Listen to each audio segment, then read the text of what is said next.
In the 12 plus years George R. R. Martin has been given his work to HBO in order to adapt into Game of Thrones and now the handful of prequels in production, he has never spoken as candidly as this.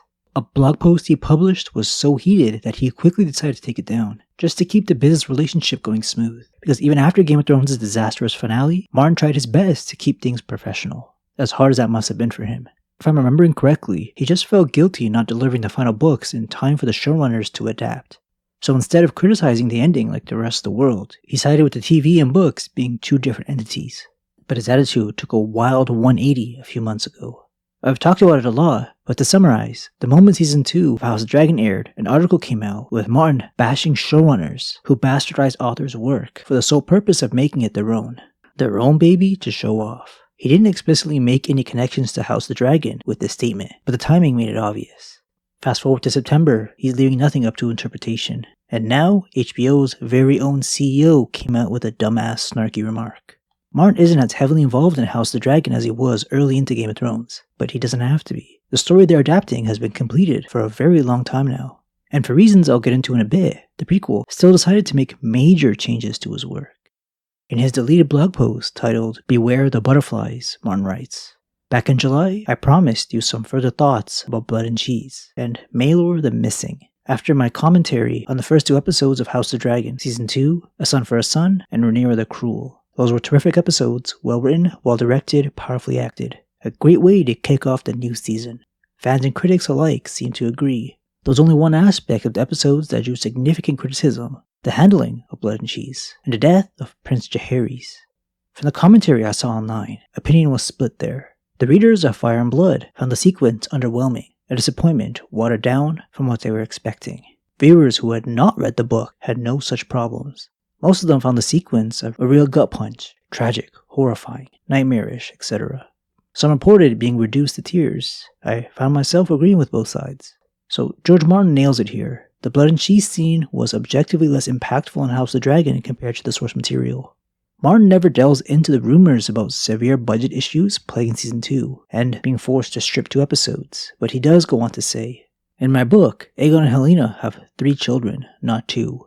The twins, Jaehaerys and Jaehaera, are 6 years old. They have a younger brother, Maelor, who is 2. When Blood and Cheese break in on Helena and the kids, they tell her they are debt collectors come to exact revenge for the death of Prince Lucerys, a son for a son. As Helena has 2 sons, however, they demand that she choose which one should die. She resists and offers her own life instead, but the killers insist it has to be a son. If she does not name one, they will kill all 3 children. To save the life of the twins, Helena names Maelor, but Blood kills the older boy, Jaehaerys, instead, while Cheese tells little Maelor that his mother wanted him dead. That's not how it happens on the show. There is no Maelor in House of Dragon, only the twins, both of whom look younger than 6, but I am not sure. Blood can't seem to tell the twins apart, so Helena is asked to reveal which one is the boy. You would think a glance up his PJs would reveal that without involving the mother. Instead of offering her own life to save the kids, Helena offers them a necklace. Blood and Cheese are not tempted. Blood saws Prince Jaehaerys' head off. We are spared the sight of it. A sound effect suffices. In the book, he lops off his head with a sword. It is a bloody, brutal scene, no doubt. How not? An innocent child is being butchered in front of his mother. I still believe this scene in the books is stronger. The readers have the right of that. The 2 killers are crueler in the books. Book Blood is the sort of man who might think making a woman choose which one of her sons should die is amusing, especially when they double down on a wanton cruelty by murdering the boy she tries to save. Book Cheese is worse too. He does not kick a dog, but he does not have a dog, and he's the one who tells Maelor that his mom wants him dead. I would also suggest that Helena shows more courage, more strength in the book, by offering her own life to save her son. Offering a place of jewelry is just not the same. As I saw it, the Sophie's Choice aspect was the strongest part of the sequence, the darkest, the most visceral. I hated to lose that. And judging from the comments online, most of the fans seem to agree. When Ryan Condal first told me what he meant to do ages ago, back in 2022, I argued against it for all these reasons. I did not argue long or with much heat, however. The change weakened the sequence, I felt, but only a bit. And Ryan had what seemed to be practical reasons for it. They did not want to deal with casting another child, especially a 2-year-old toddler. Kids that young will inevitably slow down production, and there would be budget implications. Budget was already an issue on House of the Dragon. It made sense to save money wherever we could. Moreover, Ryan assured me that we were not losing Prince Maelor, simply postponing him. Queen Helena could still give birth to him in Season 3. That made sense to me, so I withdrew my objections. I wish Martin delves in deeper with the budget issues, but he just moves on quickly to the next subject. There was another aspect to the removal of the young princeling, however.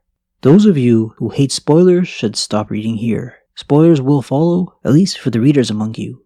If you have never read Fire and Blood, maybe it does not matter, because all I am going to spoil here are things that happen in the book that may never happen on the series, starting with Maelor himself. Sometime between the initial decision to remove Maelor, a big change was made. The prince's birth was no longer just going to be pushed back to Season 3. It was never going to be born at all. The younger son of Aegon and Helena would never appear. Most of you know about the butterfly effect, I assume. Yes, there was a movie with that title a few years back. It's a familiar concept in chaos theory as well. The lesson being that change begets change, and even small and seemingly insignificant alterations to a timeline or a story can have a profound effect on all that follows. He then goes on to actually spoil Season 3, which again was surprising. So I'll leave that part of this quote out. He goes on, I have no idea what Ryan has planned, if indeed he has planned anything. But given Maelor's absence from episode 2, the simplest way to proceed would be just drop him entirely. Lose the bit where Alicent tries to send the kids to safety, drop Rickard Thorne, or send him with Willis Fell so Jaehaera has 2 guards. A taste of the courage and loyalty of the Kingsguard, regardless of whether they are black or green.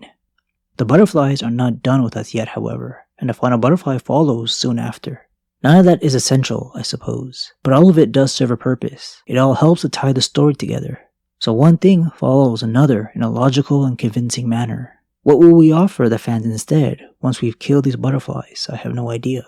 I do not recall that Ryan and I ever discussed this, back when he first told me they were pushing back on Aegon's second son, and there are larger and more toxic butterflies to come, if House of the Dragon goes ahead with some of the changes being contemplated for Seasons 3 and 4. HBO's immediate response reads, there are few greater fans of George R.R. Martin and his book Fire and Blood than the creative team on House of the Dragon, both in production and at HBO. Commonly when adapting a book for the screen with its own format and limitations, the showrunner ultimately is required to make difficult choices about the characters and stories the audience will follow. We believe that Ryan Condal and his team have done an extraordinary job, and the millions of fans the series has amassed over the first 2 seasons will continue to enjoy it. Classic boring PR, I know. Things get wilder with the company's CEO denying fans were divided over Season 2, disrespectfully saying maybe one fan was, referencing the author's very own criticism. How crazy is calling the man solely responsible for a boom in HBO's rating a fan, when he wrote the only 4 rewatchable seasons of Game of Thrones, a cultural phenomenon. Still regarded as the best fantasy series, by the way. I almost feel bad for showrunner Ryan Condal. Season 1 of House of Dragon proved he can be very good at adapting Martin's style of storytelling, but we still don't have confirmation of the big last-minute budget cuts that took the 10-episode outline for Season 2 to an 8-episode format instead. How expensive can it be to cast a 2-year-old child actor for like 5 scenes? Crazy. In order for the prequel that's premiering next year called Knight of the Seven Kingdoms to succeed past 3 seasons, they need George R.R. Martin on board. Because unlike House of the Dragon, the source material isn't complete. This has always been the prequel Martin wanted too. Why insult the man who's carrying HBO originals right now? The moment each season ends, I also end my overpriced subscription, and I know I'm not the only one.